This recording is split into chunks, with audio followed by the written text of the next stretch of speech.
They stand alone. Samuel Haynes paced the small room back and forth, quite anxious about what was to come.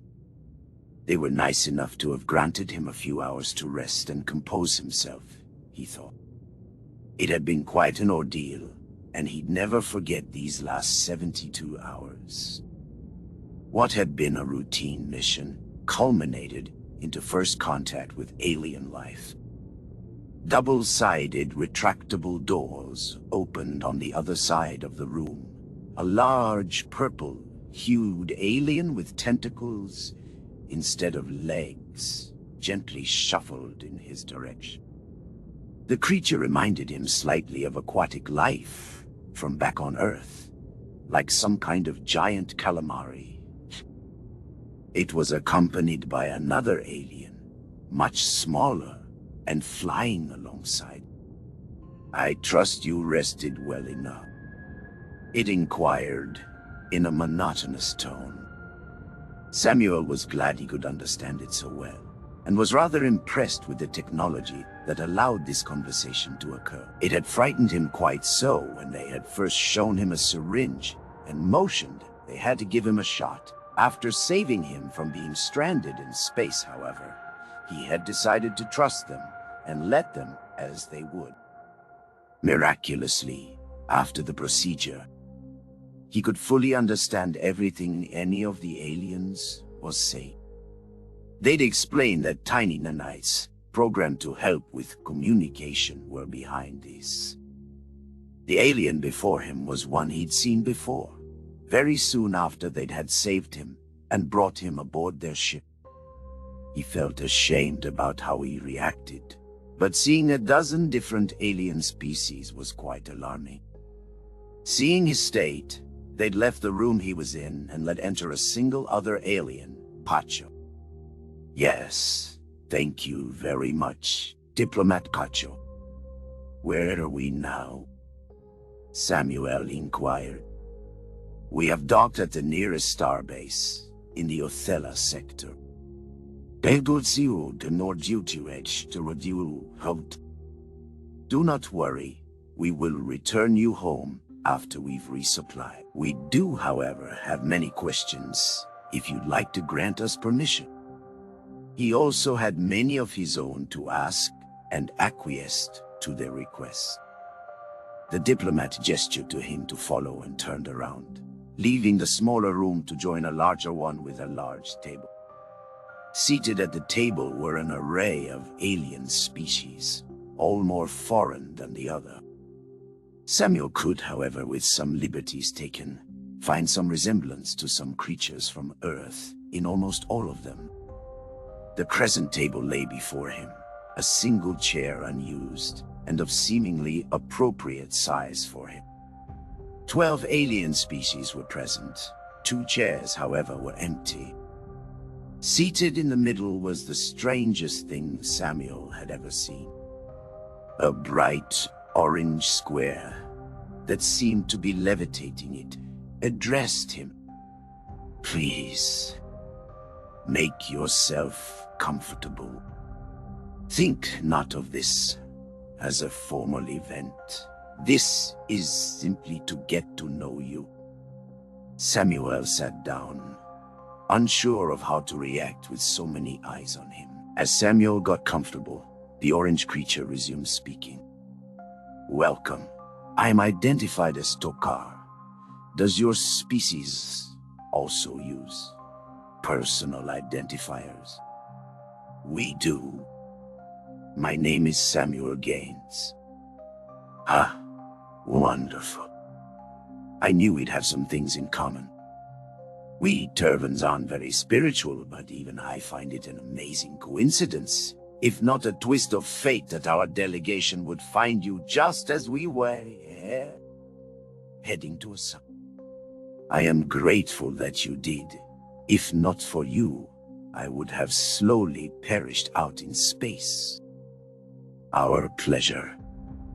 It is always exciting to meet new species. Can you tell us more of your home and your cell? We've searched our records and found nothing." Oh, well, I come from Earth.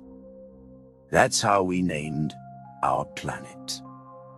We have vast oceans and forests. Some areas also have snow and ice, while others can be much warmer, such as deserts or tropical areas. That sounds like an interesting planet, if not difficult to survive. How many citizens does Earth have? Well, we're very good at adapting, that's for sure. At last estimate, I think we're up to 9.4 billion. Astounding. To live in balance with such a population. How many of these citizens are humans like you? What? 9.4 billion, like I said. Is the translator perhaps malfunctioning? Another alien seated at the table replied, "It was never tested with this species.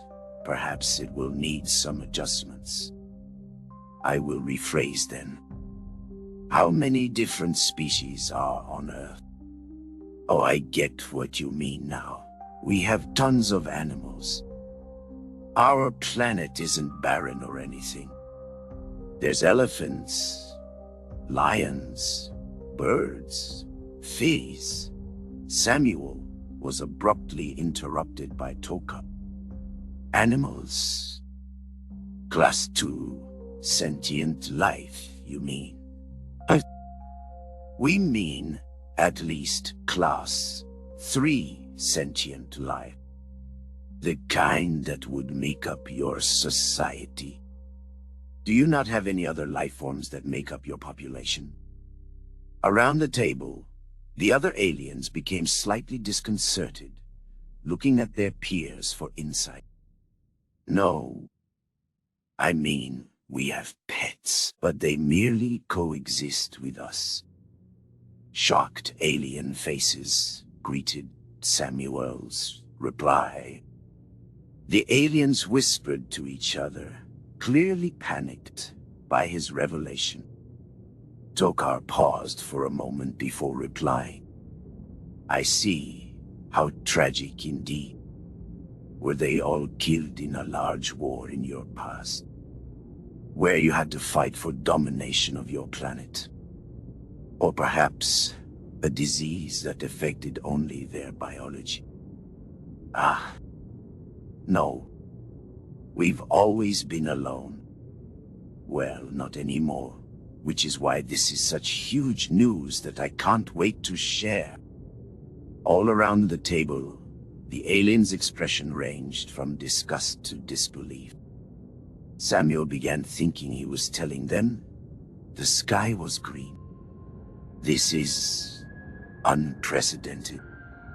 How could you get so far alone? Your bodies are not specialized for mining. How did you remove metals from the earth in order to create tools and fashion machines to further those endeavors without a species like the Kronk and their pincers? Or food for that matter. How could you feed 9 billion mouths without the help of a species like the Valto, who pollinize plants? It goes against everything we've ever learned. It is the bonds we create with our fellow Xenos that allowed us to reach for the stars. Samuel stared blankly, quite perplexed and unsure how to reply. Fortunately, he didn't need to, as Pikachu stood up and slid towards him. I'm sorry, Samuel, but could you give us a moment? We need to discuss this among ourselves. Samuel panicked a bit.